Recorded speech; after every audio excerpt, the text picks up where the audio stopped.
kolmas inimene saab paari suhtesse tulla ainult siis, kui sellel paaril on seal ruumi. Mida sina arvad romantilistest suhetest töökohal kolleegide vahel? Oletame, et kolleegid on vabad ja vallalised. Kui neil tuleb uus inimene tööle, siis esimese asjana saadetakse ta minu koolitusele. Töö on hea, nii hea. Kui tööle, siis rõõmuga. Tere tulemast kuulama meie järgmist episoodi. Nagu minu näost näha on, siis natukene punastan, sest olen väga ootusärev. Meil on episoodi külla kutsutud täielik ekspert või nii-öelda, nagu ta ise ütles, et eksperdiks ei tohi kutsuda. Armastuse ja suhete kogemuskoolitaja Epp Kärsin. Tere Epp! Tere Karl! Nii, miks sa siin oled, on see, et meil on tööstress, on põletav teema.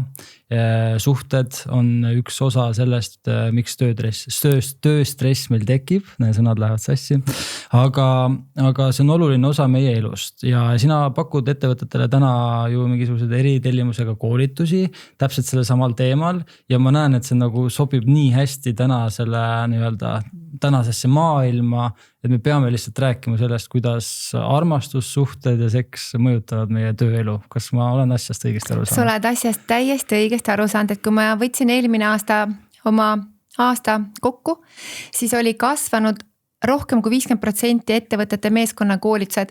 Et kui ma varemalt tegin enda stuudios rohkem koolitusi ja tulid inimesed, ütleme tänavalt või mehed, naised niimoodi eraldi, siis kuidagi on jõudnud see ettevõtjate poolele ehk miks käivad ettevõtted oma meeskondasid koolitamas.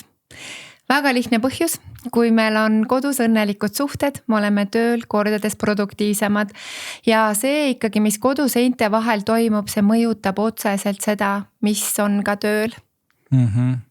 Okei, aga räägime natuke enne, kui me teemasse hüppame sellest, et kuidas sa nagu jõudsid selle nii, et aru saada, et et kuskil on nagu see nagu suhe või see nagu, et töö ja suhted ja eraelu suhted, et kuidas hakkavad nagu tööd mõjutama, et kuidas ettevõtted sinuni jõudsid või kuidas see nagu võis tekkida sinu hinnangul? See alguse sai ikkagi sellest, et need ettevõtete juhid ise jõudsid minu koolitusele ja nad said aru sellest, et see avaldas nii suurt mõju nende enda suhtele ja siis neil tekkiski mõte, et aga miks mitte koolitada ära terve meeskond, sest siis on ju mõju veel suurem. Ehk siis, et nad ikkagi isiklik vajadus ja sealt tuli selline nagu, et järelikult minu tiimil on ka seda vaja. Ja, et alguses olid ikkagi pigem rohkem sellised suvepäevad, sellised väikesed sutsakad, aga nüüd viimastel aastatel on järjest rohkem ja rohkem ja mul on ainult selle üle hea meel, et julgemad ettevõtted teevad veel niimoodi, et nad panevad korraga mehed ja naised teooriasse ja panevad ka korraga mehed ja naised praktikasse, mis tähendab seda, et sinu kõrval istub, ütleme, töökaaslane. Mina näiteks, kui olen naisterahvas, mul on ees minu mulaaž, töökaaslasel on siis teine mulaaž ja see, missugune sünergia nagu selles meeskonnas nagu kuidagi tekib ja see dünaamika, omavahelised suhted, häbi ja hirm hoiab meid elus nii palju tagasi, aga kui sa oled oma meeskonnal olnud juba sellises koolitusel, siis see ikka muudab inimeste elusid kardinaalselt. Ja, et miks minna metsa usaldusharjutusi tegema, kui tegelikult sa saad ju seda sama asja teha siis täitsa hoopis teisel teemal. Ja see kuidagi nagu vabastab inimesi ja paneb nad ennast enesekindlamalt tundma ja kõik see teooria osa on hästi eluterve, kus ma toon nähtavale ka selle, et kui tähtis on suhe iseendaga, sest ettevõte ju koosneb meeskonna liikmetest ja iga meeskonna liige ju mõjutab teist. Et kui meil on ikkagi üks tilk tõrva meepotis, siis see meepott on justkui rikutud ja ettevõttes ka need samad peegelneuronid, et kui on üks inimene, kes on niivõrd positiivne, siis ta nakatab kõiki teisi või kui on üks inimene, kes on ääretult negatiivne ja pidevalt nagu hästi selline pessimistlik, siis ka tema mõjutab meeskonna sellist sisekliimat väga tugevalt. Kui palju inimesed julgevad rääkida üldse avalikult töökaaslastega mingisugusest seksiteemadest või suhete teemadest? Meil näiteks eile oli just lõunalauas oma töökaaslastega arutelu ja tegelikult ega keegi väga ei julgenud nagu detailidesse minna, et kõik rääkisid nagu levinud trendidest ja levinud arvamustest, aga mis sinu kogemus? Et ma tean ühte kinnisvaraettevõtet ja neil on kombeks, et kui neil tuleb uus inimene tööle, siis esimese asjana saadetakse ta minu koolitusele, et oleks kohvilauas rääkida nendel toredatel teemadel, kuidas kellelgi kodus on läinud, kes mida on avastanud, kes on mida kogenud ja kuidas see suhe tegelikult aastatega saab ju ainult paremaks ja küpsemaks minna, kui me teadlikult sellega tegeleme. Ja väga palju ma ju teoorias räägin ka suhtlemisoskusest, mis on väga oluline töökaaslastega suheldes, ka see, et ma julgustan inimesi välja ütlema, mis sobib, mis ei sobi ja need on sellised hästi nagu eluhäkid, kui võiks öelda, et kui ma juba tunnen ise ennast nii enesekindlalt, siis suhe kõikide töökaaslastega läheb nii palju lihtsamaks, sest me ei eelda enam mitte midagi ja meil on see eneseteadlikkus ja tõesti see annab inimestele kuidagi täiesti teise enesetunde. Ja ma julgustan kõigile ennast väljendama nii autentsel viisil, kui see üldsegi on võimalik, sest mina teen seda. Aga miks sa arvad, miks inimesed ei tee seda? Sest meil ei ole seda õpetatud, et me oleme pidanud rohkem sulanduma ühiskonda, et sellist individualismi on nagu vähe, et meil on peetud seda, et kui sa enda peale mõtled, siis sa oled egoist, aga kui mul ei ole head suhet iseendaga, siis mul ei ole ka head suhet oma töökaaslastega. See on hea point, jah.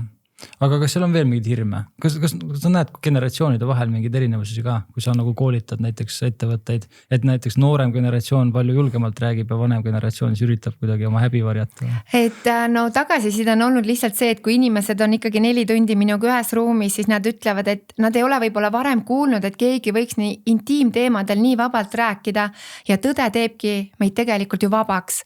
Ja see kuidagi võtab mingisugused kihid inimestel ära ja tekib vabanemine ja kuidagi nad hakkavad ennast rohkem analüüsima ja rohkem kohal olema ja küsimagi ise enda käest õigeid küsimusi.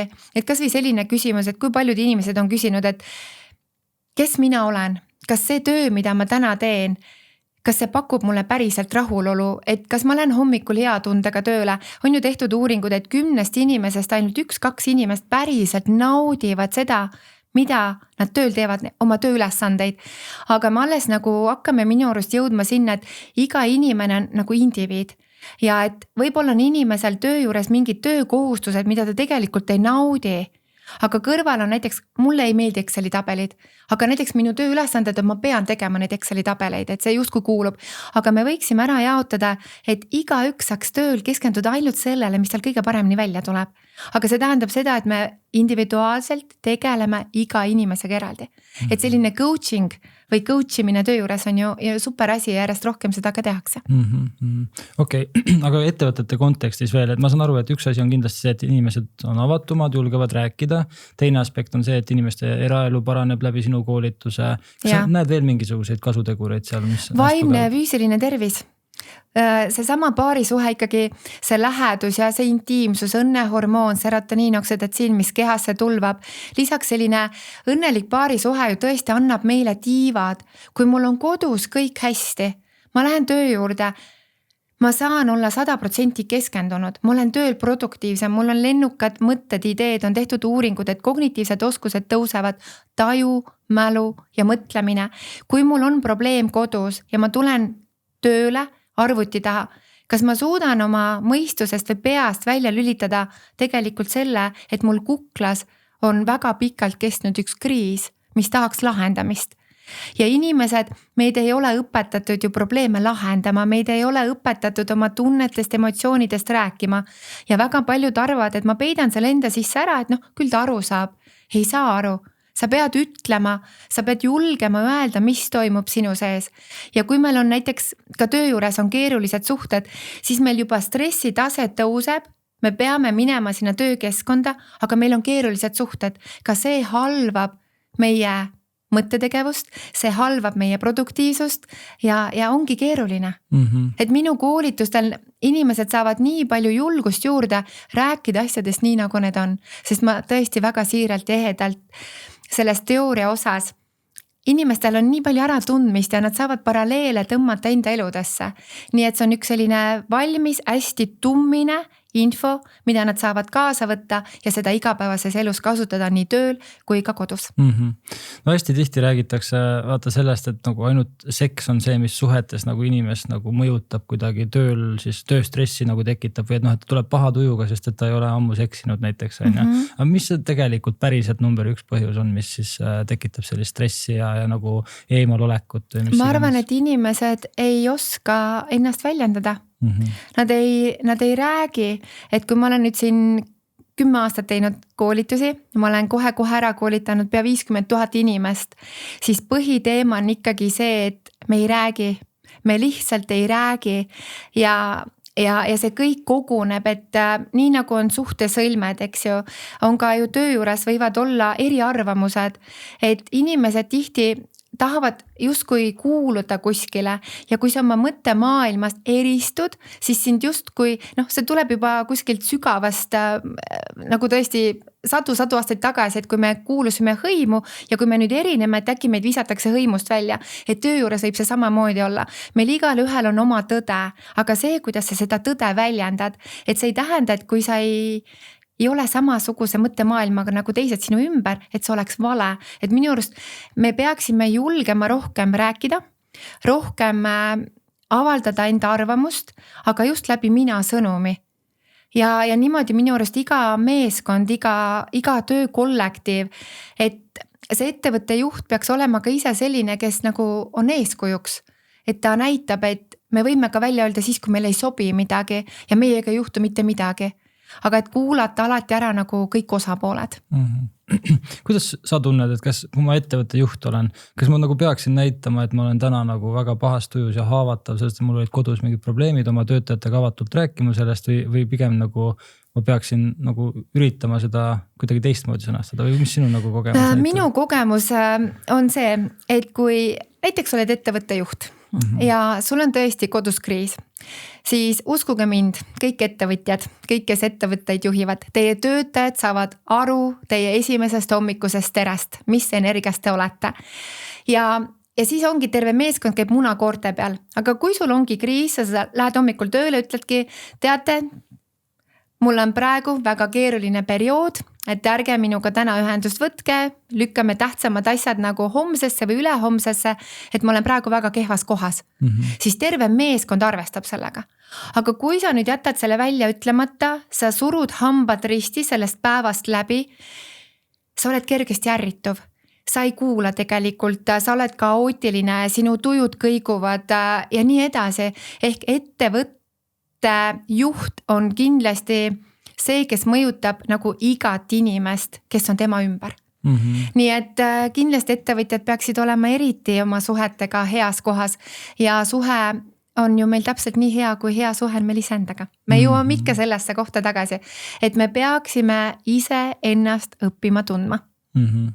Mul on hästi praktiline küsimus sellest kohast. Oletame, et ma olen naisega, ei ole kõige paremas seisus näiteks suhte olukord ja siis lähed hommikul tülli või eelmine õhtu millegi pärast, nüüd lähed halva tujuga tööle. Ja nüüd hakkad oma suhet klattima kuskil nagu online'i teel näiteks ja siis töö on häiritud, sinu tegelikult eraelu on häiritud, et kõik on häiritud. Mida sa sellisele inimesele soovitaksid? Sest tegelikult sellised on väga palju, kes võib-olla kogu aeg on traksis oma asjadega, nad võib-olla kodus ongi laps, mitu last võib-olla isegi jõuavad koju mõlemad alles nii hilja, et nad ei jõua keskenduda oma suhtele. Kuidas selline olukord lahendada? Kui mina oleksin sellises ettevõttes töötaja, kellel on kodus probleemid, siis mina olen küll nii julge, et ma julgeksin minna siis tööandja juurde ja öeldagi, et mul on praegu väga keeruline aeg, et kas ma võin võtta pool päeva vabaks, et meil on väga pikalt see kriis olnud ja ma tunnen, et ma ei suuda tööl keskenduda, et mul oleks vaja see kodune olukord uuesti normaalseks saada või heaks saada, et kas on see võimalik. Ja minu arust siia tulebki juurde see inimlikkus, et kui me anname sellele töötajale pool päeva vabaks, et ta saab tõesti nagu võttagi selle aja, et koondada oma mõtteid. Elutempo on väga kiire, me lähme tööle, meil on lapsed, meil on koolid, lasteaiad, kohustused, kõik muu edasi. Ja siis see paari suhe, ta lähebki kuskile nagu pausile, aga mida me kõik vajame elus? Me kõik vajame armastust, olla armastatud, olla mõistetud, olla kuuldud, olla nähtud, et meist hoolitakse. Ja vahest see pool päeva anda lihtsalt oma töötajale võib avaldada nii positiivset mõju, et ta saabki oma asjad ära klatitud, muidu võib-olla see vinduks pikalt, aga siis see pool päeva ja ta tulebki tagasi, et ta on tänulik, et jah, me saime need asjad räägitud. Nii nagu ettevõtetes tehakse auditit, tuleb ka teha regulaarselt oma suhteauditit. Okei. Sa mainisid ise väga nagu olulist aspekti, et me töötame palju, me jõuame hilja koju, eks oleme, kogu aeg oleme traksis. Kuidas sa leiad selle tasakaalu hea suhte, eraelu ja siis selle töö vahel? Oletame, kui sa oled karjäärile orienteeritud inimene või sul ongi tööl kiire näiteks on ja või kõik sõltuvad sinust, oletame. Et kuidas sa seda tasakaalu leiad või mida sa soovitaksid? Et ma võin tuua lihtsalt näite enda elust, et ma olen ka väga palju kodust ära, ma teen palju koolitusi, ma sõidan mööda Eestimaad ja ega seda aega ei teki, kui me seda aega lihtsalt ei võta. Ja meie siis leppisime kokku, et me võtame tõesti sellise 1 päeva nädalast, kui me lähemegi lihtsalt date'ile. Sest kui me seda aega ei võta, siis päriselt seda juurde ei teki. Et võt see on selline nagu püha aeg, see on püha päev, mitte pühapäev, vaid ongi püha päev, kui sa oled ise enda ja oma kaaslase jaoks olemas. Sest ega elu lõpuks ei loe see, kui palju raha on meie pangakontol või kui suure karjääri me oleme ära teinud. Karjäär on ka muidugi väga oluline, aga lõpuks loeb ikkagi see, et missugused suhted on meil seal kodus, kes meid ootab ja millise kvaliteediga on see suhe. Aga kvaliteetset suhet me saame ainult luua läbi selle, et me panustame oma aega ja energiat sellesse suhtesse. Kvaliteetajast rääkides, palju üks suhe päriselt vajab kvaliteetaega nagu ma ei tea, nädalas või iga päev, et sul on kindlasti selline kvantitatiivne aeg, et sa lähed koju, sa teed süüa, aga see ei ole kvaliteetne suhtele pühendatud aeg, ilmselt kui just mõlemale ei meeldi väga süüa teha ja see ei ole teie asi, mis te koos teete. Aga et lapse kasvatamine ja söögi tegemine ja koristamine ei ole ju suhtele nii-öelda kvaliteetaeg ja see tahest tahtmata ju mõjutab siis pärast sinu tööelu ka, sest eraelu mõjutab tööd. Et kuidas seda kvaliteetaega võtta ja kui palju seda olema peaks? Et me saame seda kvaliteetaega tekitada juurde väikeste asjadega. Et kui sinu mees või naine tuleb koju, siis ära ole telefonis, vaid mine tal ukse peale vastu. Kallista teda, küsi, kuidas kallis läks sinu päev. Küsi, et kas ta tahaks teed või on tal hetke aega vaja enda jaoks. Et kui me läheme üksteisest mööda, et me puudutaksime, et me lihtsalt vahest võime ju minna kallistada, lihtsalt hoida. Lihtsalt, et meil oleks seda intiimset lähedust, seda emotsionaalset lähedust, et me räägiksime rohkem, et me jagaksime, mida me täna tundsime, mida me kogesime, mida me uut avastasime. Mitte see, et meie ainukesed vestlused on sellest, et kas sa poes käisid, lapsel trenn lõpeb kell 5, teate unustas spordikoti sinna spordihalli, vaid et me jagaksime rohkem seda, mis toimub meie sees ja igapäevaselt. Ja on tehtud teaduslikud uuringud, et õnnelikud paarid jagavad nädalas üksteisele seda, mis nende sisemaailmas toimub, 15 tundi. See on päris palju. See on peaaegu 2 tundi päevas, eks ju. Aga ma olen oma koolitustel küsinud, et kas teie jagate ja kas te küsite, siis ikkagi mõnes mõttes on see, et me oleme kuidagi pinnapealselt kipume olema, kui me pole teadlikud. Aga kui me oleme teadlikud, siis järjest rohkem ja rohkem. Meil on ju soov tegelikult lõpuni üksteiseni jõuda, lõpuni üksteist tundma õppida, lõpuni aru saada tema soovidest ja vajadustest. Et see on nagu nii ilus mõte, et armasta oma meest nii, nagu mitte keegi kunagi pole teda armastanud. Armasta oma naist nii, nagu mitte keegi kunagi pole teda armastanud. Me kõik vajame tähelepanu, olenemata sellest, kas sa oled mees või naine. Ja tööl on ju ka hästi oluline, et meid märgatakse. Me kõik tahame olla nii, et meid märgatakse. Keegi ei taha olla iseenesest mõistetav. Kuidas sa nagu suhtes, selles suhtes, et sa ju pärast tööpäeva tegelikult oled väsinud, eks ole. Et kuidas nagu leida see energia endas, sest et nii lihtne on istuda diivanile, võtta kätte telefoni, hakata rullima või siis võtta Netflix lahti või TV3 uudised, aga see, kui sa koos uudiseid vaatad, ju ei ole kvaliteetaega oma kallimaga, eks ole. Et kus sa leiad selle motivatsiooni?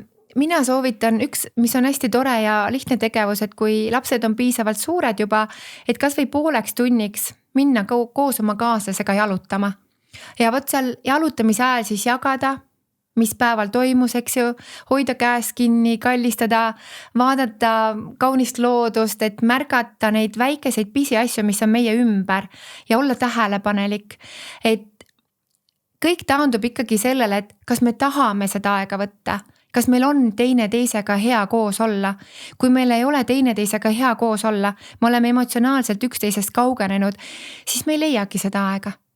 Aga et me peame kõik meelde jätma, et jah, me oleme küll lapsevanemad, aga lapsed kasvavad kodust välja. Oskus jääda oma partneriga intiimselt, emotsionaalselt lähedaseks, kõige suuremaks sõbraks on kunst. Aga see tähendab seda, et me iga päev tegeleme enda suhtega. Kui me oleme ettevõtjad, siis me teame, et me peame panustama sinna. Suhtega on täpselt samamoodi. Me saame suhtest kõik selle kvaliteedi tagasi läbi selle, kui palju kvaliteetset aega me ise sinna panustame. Ja me ei saa näpuga näidata, et kallis, sina ei tee seda teist või kolmandat. Kui sina soovid suhtesse muutust, siis ole ise see, kes teeb esimese sammu. Jah, see vist kipub nii olema jah, et see, kui sa tahad suhtesse muutust, aga samal ajal näiteks vaatad enda e-maile, mis sul töölt tulevad, et teed nagu ületunde, sa ütled küll, et ma korraks ainult vaatasin, aga see võtab ikkagi fookuse ja sinu elukaaslaselt ära lõpuks. Ja kas või kokkulepped teha, et näiteks õhtul peale 8, me ei ole telefonis, et õhtul me kodus peale 8 arvutit lahti ei tee, et meilidele ei vasta, et kui ma räägin sinuga, näiteks mul oleks telefon laua peal ja see vilgub kogu aeg, et mingid sõnumid tulevad sisse. Isegi kui ma räägin sinuga, sa tunned, et ma pole 100% kohal. Aga me kõik tahame tunda seda, et kui ma midagi jagan, siis minu kaaslane on minuga 100%. Et need on just sellised nagu märkamised ja just sellised väikesed asjad, mida me saame anda suhtesse, et see oleks kvaliteetne. Ja seda kvaliteetset suhet me saame luua ise. Ja kui meile midagi ei sobi, näiteks, et kallis, et kui ma sinuga räägin ja sa ei vaata mulle silma, siis ma tunnen ju, et sa ei kuula mind. Mees võib öelda või naine võib öelda, aga ma kuulan sind, eks ju, aga tegelikult ei kuula. Ei ole kohal, et seda kohalolekut peaks suhtes kindlasti rohkem olema. Ja kas või sellised, kui me õhtul oleme, et me kaisutaksime, et kui me läheme, näiteks meil on mingi lemmikseriaal õhtul, et me tahame mõlemad seda koos vaadata, siis püüdke ka niimoodi, et ei oleks üks ühes diivani otsas, teine teises diivani otsas, vaid hoidke käes kinni või pugege üksteisele kaisu, et me selliseid väikeseid killukesi lisaksime juurde ja paari suhe läheb aastatega ainult paremaks läbi selle, kui me rohkem ka ise sinna seda aega ja energiat tõesti panustame. Kas tööasjadest võib üldse nagu rääkida? Sest et nagu töö on nii suur osa meie elust, eks ole. Ja et kas see nagu kuidagi mõjutab meie suhteid halvasti ka, sest et tööasjadest sa võid olla väga palju nagu eriarvamusel, et kui sul nagu elukaaslane jagab sinuga mingit tööl juhtunud asja, et sa võib-olla ei ole ju samal arvamusel, siis te lähete omavahel tülli seal ja siis te kogu aeg mõtlete ja räägite ainult tööst, et kas see võib-olla üldse välja visata või? Et tööasju ikka võib kodus rääkida, aga seal peab kindlasti olema mingisugune piir, ütleme, et kui näiteks mees ja naine töötavad mõlemad ühes ettevõttes ja nad on tööl päeval koos ja nad õhtul veel jagavad, siis kus on see paari aeg, eks ju, et siis ikkagi tuleb leppida kokku, et kui palju me siis kodus neid teemasid räägime ja et kui me kogu aeg 24/7 oleme ainult töökaaslased ja arutleme neid probleeme ja võtame need koju kaasa, siis see ikkagi, ma arvan, et see paari suhte kvaliteet hakkab pigem langema, mitte see head kindlasti ei tee. Ja ikkagi, kui meil on mure ja kui meie kaaslane tuleb või kui me ise jagame midagi, vahest on lihtsalt vaja, et keegi meid ära kuulaks.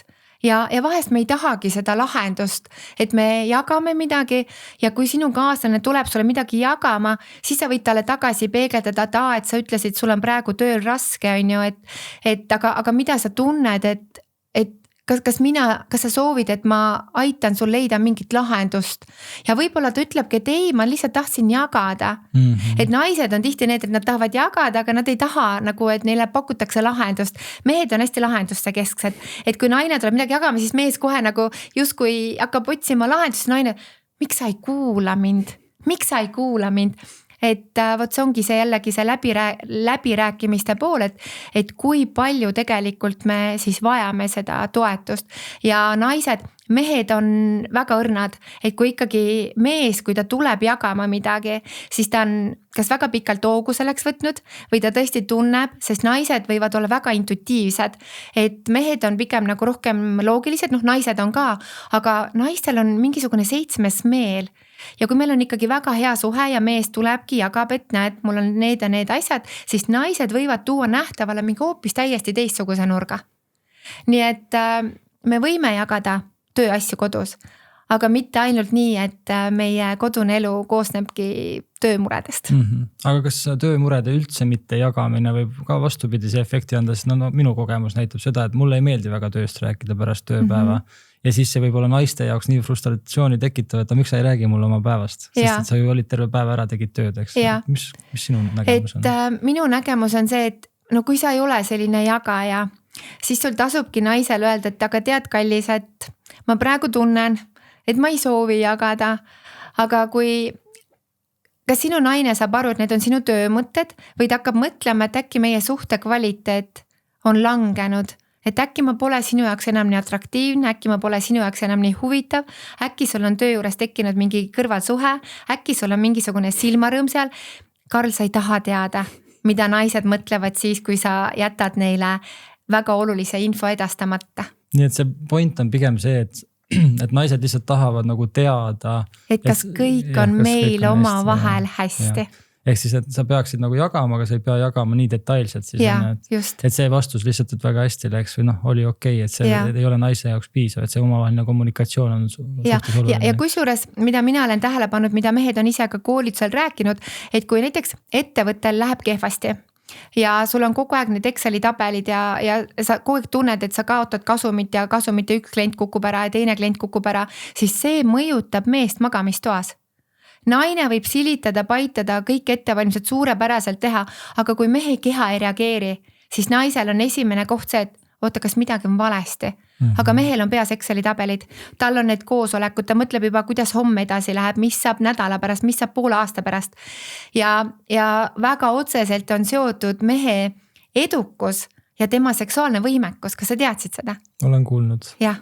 Nii et kui mehel on ikkagi tööl, ütleme, keerulised ajad, siis on kõige parem, kui ta ütleb ka naisele seda, et tead, kallis, sest me ei pea alati olema kõige paremas vormis, me võime, nii mees kui naine, me võime vahest ollagi vormist väljas ja see on inimese loomusele täiesti loomulik etapp, et me ei saa kogu aeg olla 100%, et kui me kukumegi alla, siis ka mees võib naisele öelda, et aga kallis, ma vajan praegu lihtsalt sinu toetust.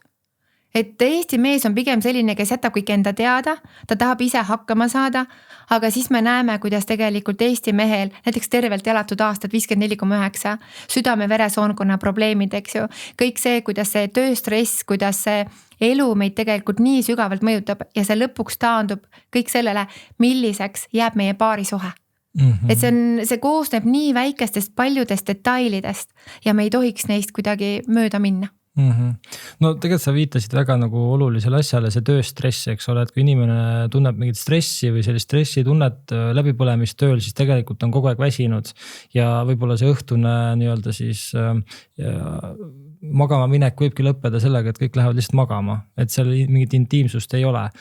Mida sa soovitaksid sellistele inimestele, et kuidas ikkagi nagu mitte lasta töö stressil või töökoormusel siis kanduda üle õhtuses siis ma ei tea, voodiseiklustesse.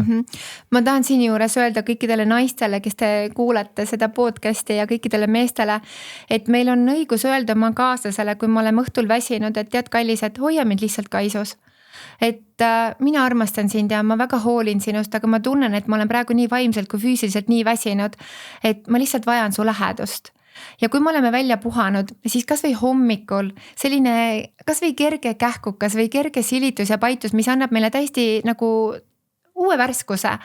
Et ärme seksi siis, kui me ei ole selleks valmis, et me naistena näiteks, kui me teeme seda siis, kui meie keha ja hing ja meel ei ole valmis selleks, siis meie tundlikkus pidevalt kogu aeg väheneb.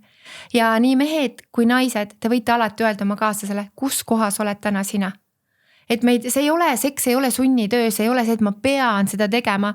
Ja alles hiljuti oli mul koolis oli üks naine ja tema mees oli teda karistanud, et naine ta käib öövahetustega tööl, päeva-öövahetused on tal kuidagi sellised 24-tunnised ja tuli koju ja mehel oli väga suur isu olnud ja ta ütles mehele, et tead kallis, aga mul praegu ei ole, ma tõesti ei taha. Ja see mees 3 päeva ei olnud temaga sõnagi rääkinud. Et võt sellist käitumist, see ei ole lubatud, et see on ka selline vaimne terror, et me peame aru saama, et kui me oleme väsinud, siis me oleme väsinud. Ja kui me teeme seda, siis teeme seda kvaliteetselt. Ja me räägime oma vahel. Ja me räägime oma vahel. Ja minu arust on nagu õigus meil jagadagi seda kohta, kus olen mina hetkel. Et ärge jällegi eeldage mitte ühtegi asja, et küsige, et mis on, et ära hakka mõtlema, et ta ei taha sind või sa pole tema jaoks enam atraktiivne. Ja kindlasti paari suhtes on väga oluline, et neid suhtesõlmi ei jääks sisse, sest kõik need suhtesõlmed mõjutavad hiljem seda, mis meil toimub magamistoas. Ja see, mis toimub magamistoas, see mõjutab meid elu kõiki kihte, kõikides valdkondades. Selle sama mehe näite juurde tagasi tulles võis ka olla see, et see mees tundis täpselt sama, nagu sa kirjeldasid, et kui mees ei räägi enda tööpäevast, et siis see mees tegelikult mõtles üle, et ta mõtles, et miks see naine nüüd ei taha minuga asju teha, sellepärast, et nagu, ja ta ei saanud aru sellest, et naine on väsinud, sest nad omavahel ei rääkinud. Ja, täpselt. Et me peame rääkima, et me peame tundma ennast ikkagi oma paarilisega nii turvaliselt, et kõik, mis toimub meie sees, me julgeme seda jagada. Karl, kas sina tead, kui mina oma koolitustele näitel tuginedes, kas sina tead, kui palju protsentuaalselt Eesti mehed jagavad oma naistega enda sisemaailma? Ma küsin seda igal koolitusel. Kas nagu üleüldse nagu teeme 100% nagu kõik asjad, emotsioonid, voodielu, töö, mured, lapsepõlve, traumad, kõik asjad? No ma arvan, et see protsent on väga madal, mingi 15. Ei ole nii madal. Okay, 25. Ta jääb kuskil 40-50% juurde ja, aga on ka mehi, kes on öelnud, et jah, et ma kunagi jagasin, aga siis jagasin ka selliseid asju, mis olid väga isiklikud, väga intiimsed, väga valusad ja kui oli tüli, siis naine vihahoos ütles mulle kõik need asjad tagasi, et sellist asja mitte kunagi teha ei tohi. Aga ma ikkagi tahan öelda kõigile naistele, et mehed on väga õrnad ja mehed on kordades õrnemad, kui oleme meie, sest kui paari suhtes on näiteks kriis või elus on midagi väga-väga kehvasti, siis mees peab ära jooma väga palju alkoholi enne, kui tema keelepaelad valla lähevad ja ta hakkab jagama seda sisemaailma. Nii et püüame naistena olla siis sellised toetavad ja mõistvad ja nii mehed kui naised, ärge öelge üksteisele inetult, koledalt, ärge kasutage selliseid valusaid sõnu, sest need ei kao mitte kuskile. Ja kui sa tunned, et ikkagi see paarisuhe vajab turgutust või teil on see paarisuhe nii pikalt kriisis olnud, siis minge teraapiasse, minge preppi, paarisuhte edendamise programm. Või sinu koolitusele. Või minu koolitusele, et kõige lihtsam ongi tegelikult, kui te tulete minu koolitusele ja kõige parem on see, kui te tulete samaaegselt, näiteks need romantikapaketid, mida ma teen Wagenkülis, et minu hooaeg lõpeb ära maikuus ja nüüd ma olengi 23, 24, 25 mai Wagenkülis.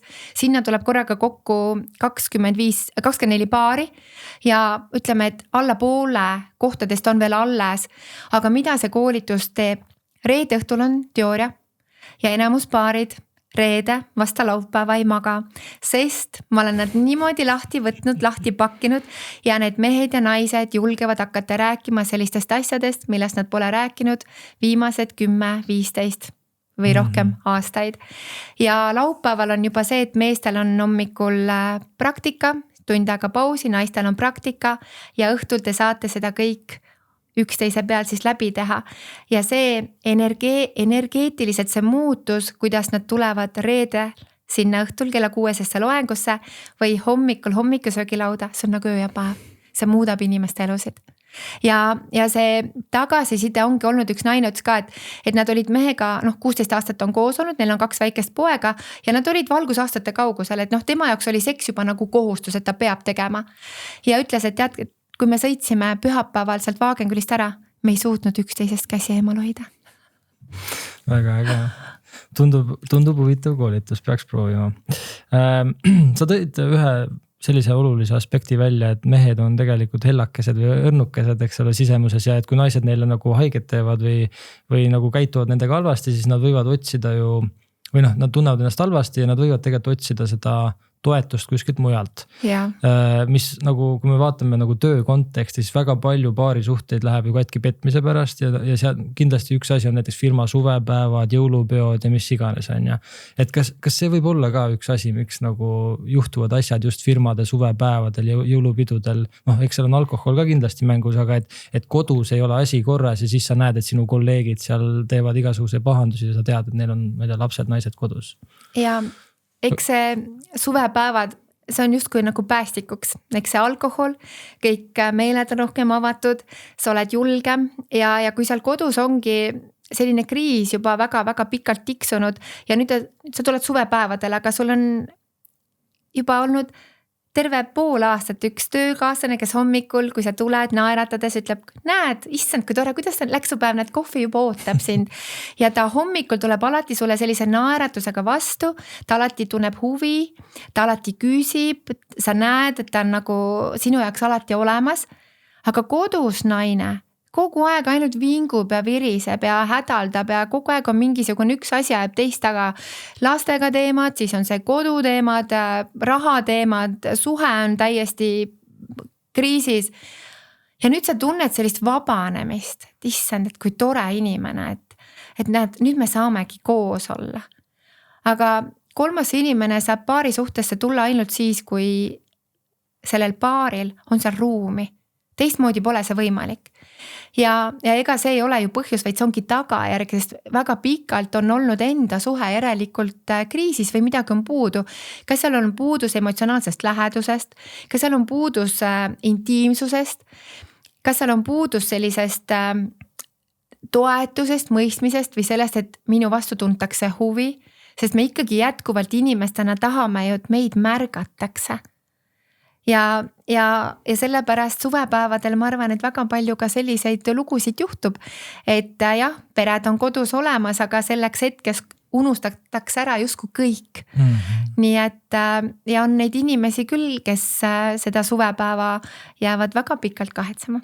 Ja ma kujutan ette, et see on ka vastupidi, et see ei pruugi olla ainult, et naised on kodus, kes käituvad alasti, ka mehed käituvad alasti, et see on nagu ikkagi kahepoolne. See on kahepoolne ja suhe on alati kahepoolne. Ei saa öelda, et üks või teine suhtes vastutavad alati mõlemad. Ja juba ennem, kui me näiteks me ju tunneme, et see kriis on pikalt olnud. Me ei tohiks lasta seda nii kaugele, et kolmas inimene saab siia vahele tulla. Et me peaksimegi ütlema, et tead kallis, et ma olen tegelikult õnnetu. Ma tunnen, et meil ei ole enam seda, mis meil oli. Et ma sooviksin, et me võtaksime rohkem suhte jaoks aega ja me päriselt julgeme jagada ka oma hirme või mingisuguseid pettumusi või see, et sa ütlesid mulle midagi. Kui paljud naised on öelnud, et neil on kronoloogiliselt tõesti mälu sellest, mida mees tegi valesti. Ja on ka mehi, kes mäletavad seda, mida naine tegi ja ütles. Miks me teeme üksteisele haiget? Me ei tohiks seda teha. Mitte ükski suhe ei tohi olla valus. Ja selline lause, nagu et armastus ei tee meile haiget, sellel on nii sügav mõte, vaid armastuse puudus suhtes teeb haiget. Mida sina arvad romantilistest suhetest töökohal kolleegide vahel? Oletame, et kolleegid on vabad ja vallalised.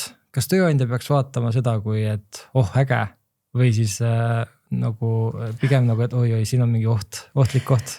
No ütleme niimoodi, et seda võib võtta kahtepidi, et kui on vallalised inimesed ja nad töö juures üksteist leiavad ja nad muutuvad läbi selle produktiivsemad, tahavadki kauem koos aega tööl veeta ja kõik asjad on tehtud ja kõik on suurepärane ja tulevad lennukad ideed ja kõik asjad saavad tehtud, on kõik superluks.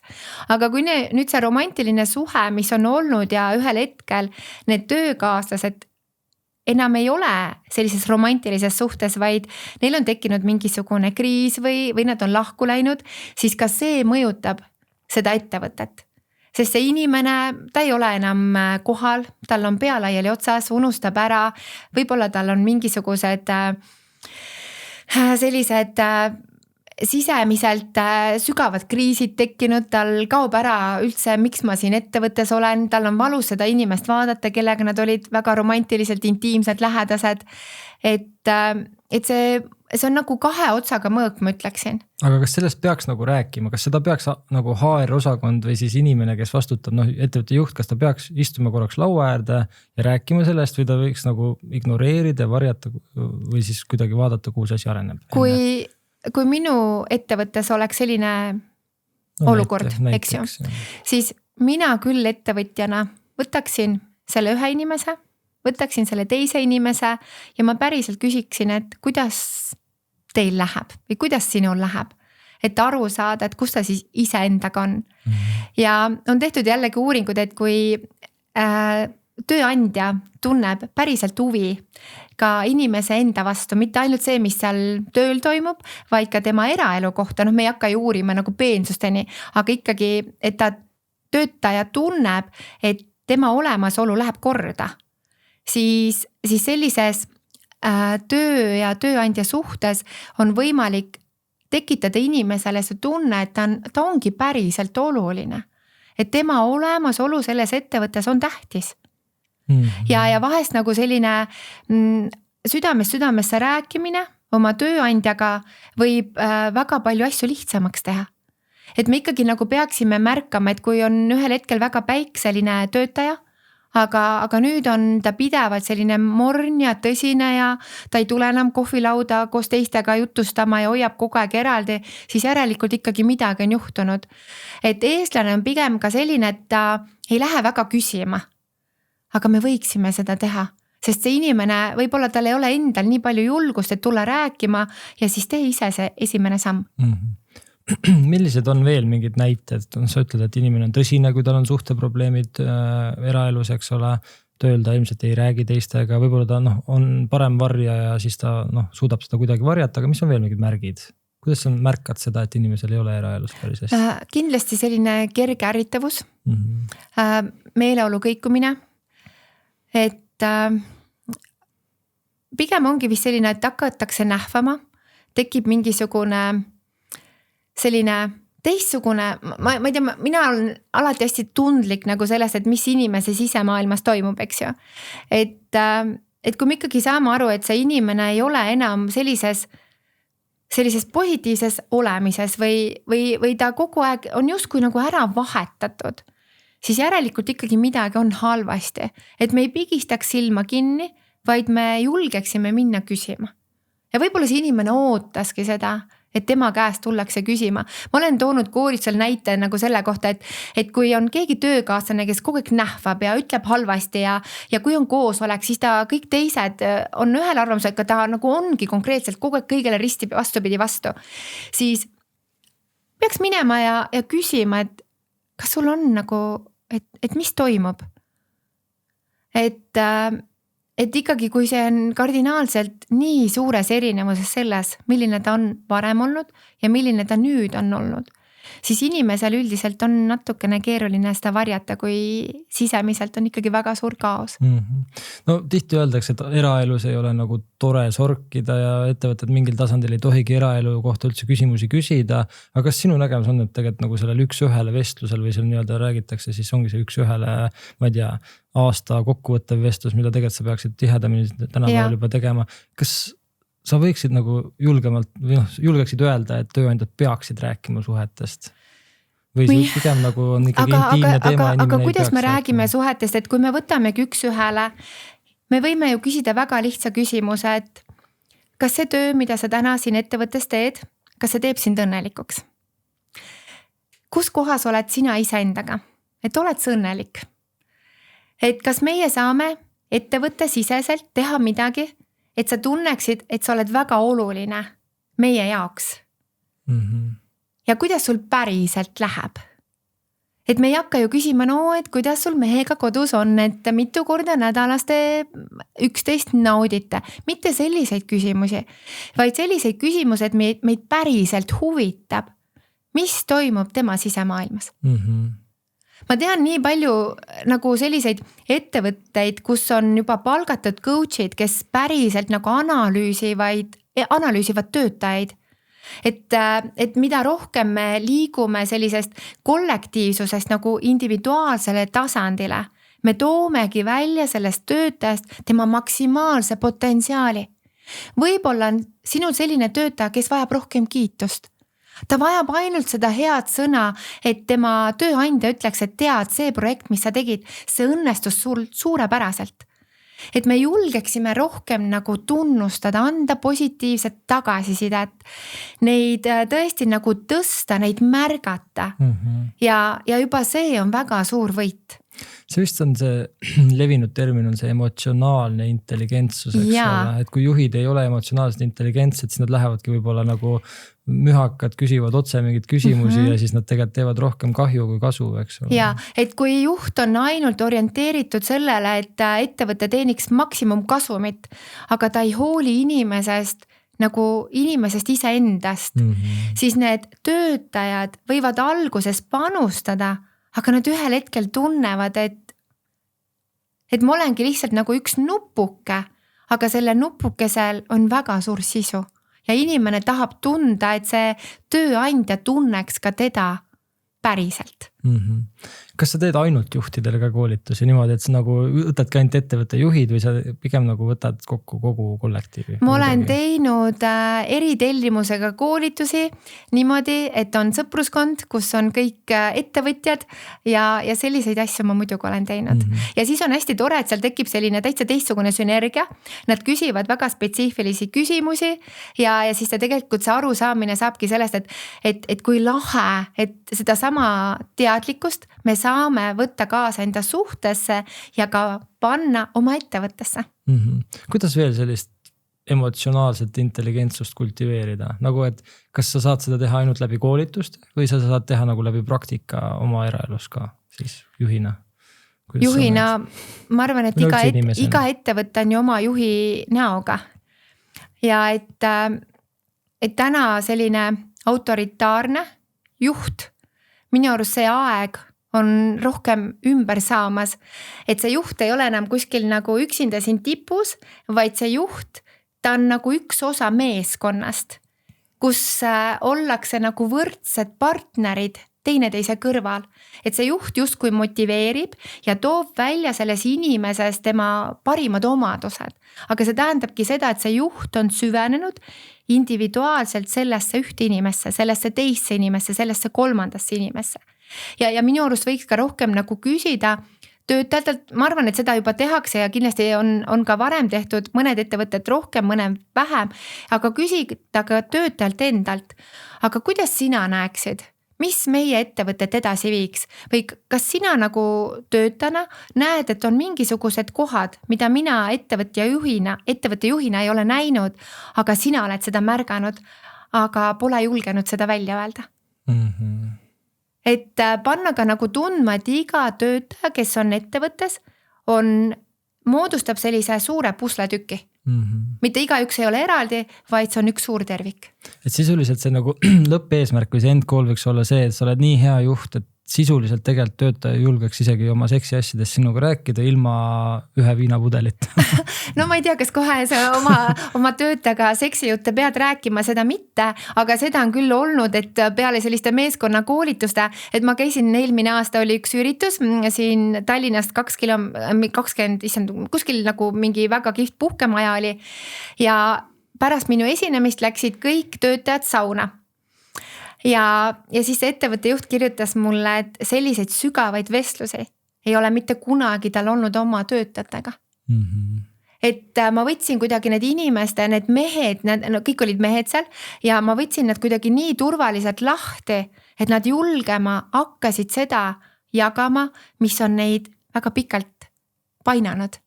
Ja tegelikult see ju mõjutab seda, milline töötaja oled sa ju töökollektiivis.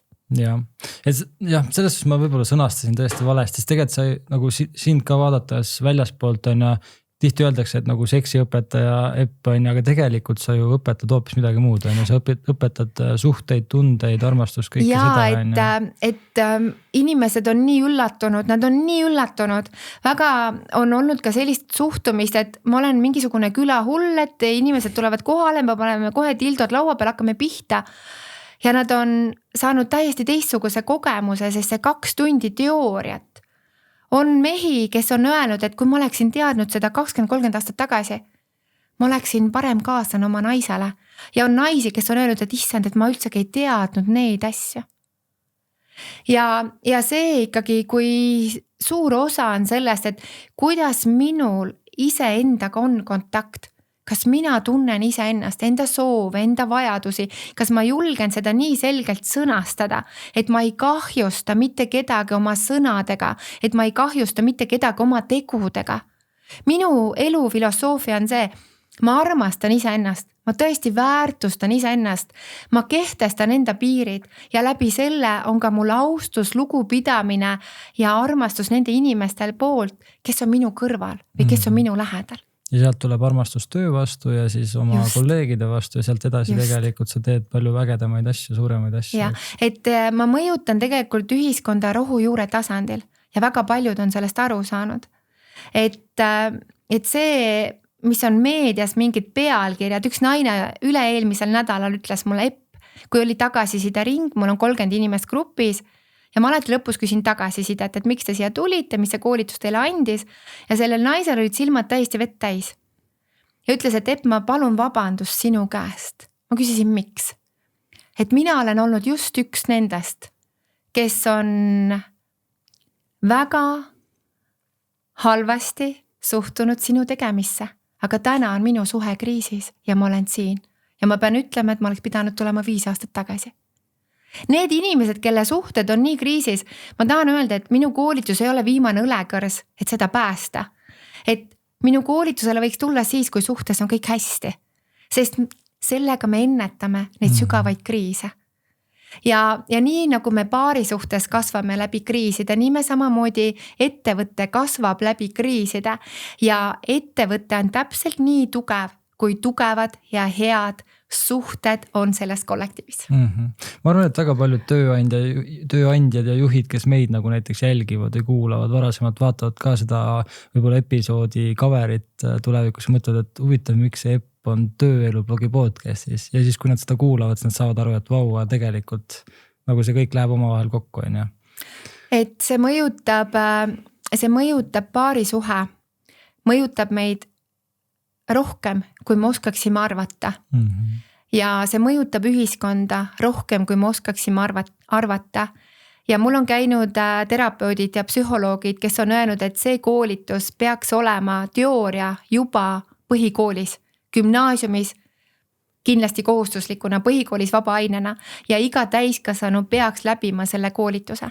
Sest see ei ole seksikoolitus, mida ma teen, vaid see on inimeseks olemise õpetus, et kuidas jõuda enda algolemusse, kuidas olla see inimene, kes tõesti ei kahjusta iseennast ja teisi ja loob väärtuse ühiskonda, et meil kõigil oleks siin koos hea olla, sest see inimene, kes armastab iseennast, oskab armastada teisi. See, kes armastab ja väärtustab ennast, armastab ja väärtustab teisi.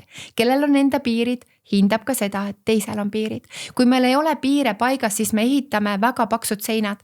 Me oleme emotsionaalselt valgusaastate kaugusel.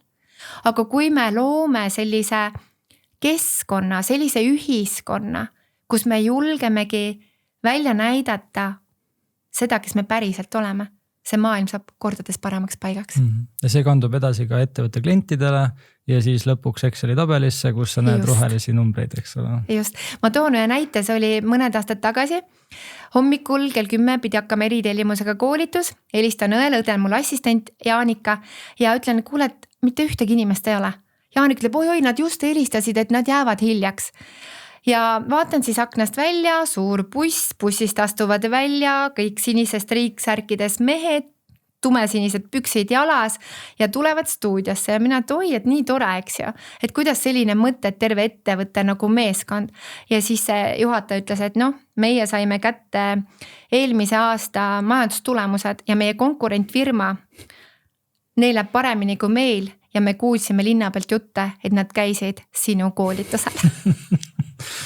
Okei, aga kuidas ettevõte võiks ikkagi arvustada, lisaks sellele, et konkurendi töötajad käisid sinu koolitusel, sa kuulsid seda juttu, kuidas aru saada üldse, et sul seda koolitust vaja on? Noh, seda nii-öelda, et sul on vaja oma töötajatele õpetada mingisugust sellist emotsionaalset intelligentsust rohkem.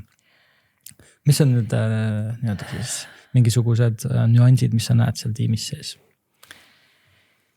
Kindlasti, igas tiimis on ju, tuleb ette sellist ebakõla, valesti mõistmist, teineteisest mööda rääkimist ja kui need pidevalt nagu sagenevad ja see, sa tunned ära, et see õhk on paks, siis on see üks võimalustest anda inimestele täiesti teine lähenemine, täiesti teine nurk, et nad hakkaksid vaatama mitte töökaaslane on nõme ja ta on rumal ja ta ei saa asjadest aru, vaid see koolitus ja loeng paneb inimesel, ta pöörab peegli iseenda poole.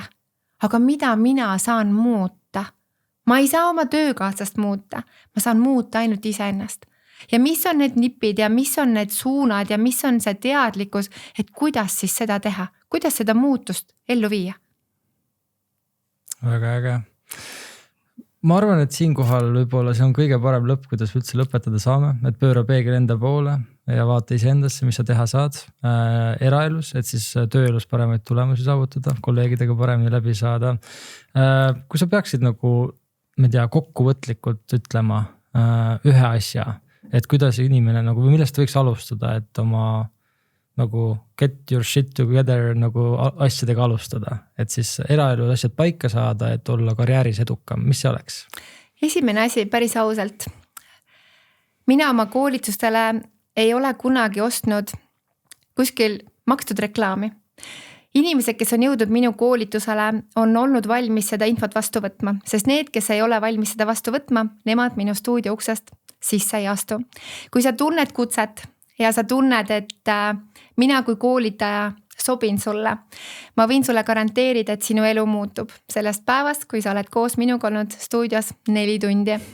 Ja sealt saabki kõik algus, et just see, et kuidas me hakkame iseennast nägema.